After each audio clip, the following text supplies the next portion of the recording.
ചെമ്മീൻ നിങ്ങൾ ഇതേപോലെ ഉണ്ടാക്കി കഴിച്ചിട്ടുണ്ടോ? ഈ ഒരൊറ്റ ഐറ്റം മതി ചോറിന്റെ കൂടെ. അപ്പൊ നമുക്ക് ഇതിന്റെ റെസിപ്പി നോക്കിയാലോ? ഒരു ബൗളില് കഴുകി വൃത്തിയാക്കിയ ചെമ്മീൻ എടുത്ത് അതിലേക്ക് കുറച്ച് മഞ്ഞൾപ്പൊടി, മുളക് പൊടി, പെപ്പർ പൗഡർ, സോൾട്ട്, പിന്നെ കുറച്ച് ചെറുനാരങ്ങ നീര് ഒഴിച്ച് നന്നായിട്ട് മാരിനേറ്റ് ചെയ്ത് വെക്കുക. ഇനി ഒരു പാൻ എടുത്ത് നാടൻ വെളിച്ചെണ്ണയിൽ ഇത് രണ്ട് സൈഡും നമുക്ക് നന്നായിട്ട് പൊരിച്ചെടുക്കാം. നമ്മുടെ ചെമ്മീൻ അത്യാവശ്യം നന്നായിട്ട് പൊരിഞ്ഞു വന്നിട്ടുണ്ട്. ഇനി നമുക്ക് ഈ ഒരു ചെമ്മീൻ ഒരു സൈഡിലേക്ക് മാറ്റി ഇനി നമുക്ക് ബാക്കിയുള്ള വെളിച്ചെണ്ണയിൽ കുറച്ച് തേങ്ങ ഇട്ട് പിന്നെ അതിലേക്ക് കുറച്ച് മുളക് പൊടി, ഉപ്പ് ഇട്ട് നന്നായിട്ട് മിക്സ് ചെയ്യുക.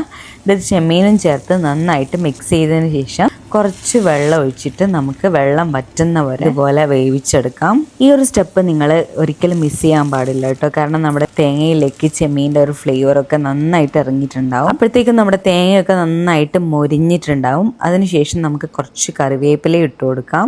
ഇനി ചോറിൻ്റെ കൂടെ കുഴച്ച് അങ്ങോട്ട് കഴിക്കാം.